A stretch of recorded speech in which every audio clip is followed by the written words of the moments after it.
What is going on, guys? Smart back at again with another video, and today we're going to be doing a ride video for the go-kart. Still no brakes yet. That will be probably next video, or maybe the video after that. I'm hoping it'll be next video. But my homie is gonna crank me up, and then we're gonna get going. Ooh, ooh, ooh.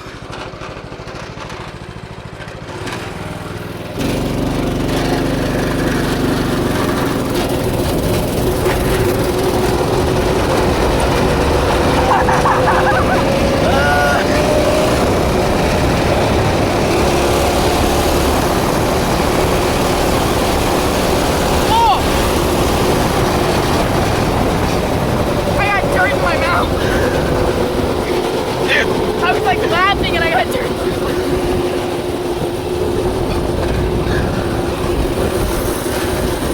Alright, so once we get stopped, I'm gonna film a flyby of my trusty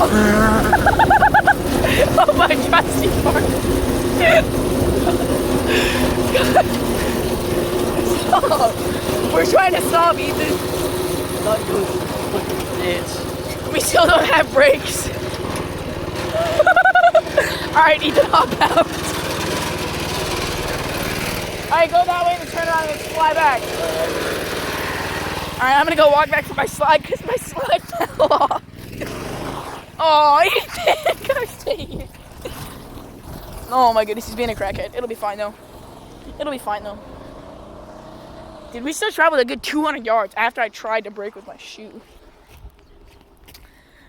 But he's turning around and then he'll come back and do a flyby, and you can see just how fast he goes. We did a top speed run. It does 34 miles per hour. That's the top speed. It does that on gravel and pavement. So I think that the gearing could probably go a little bit higher.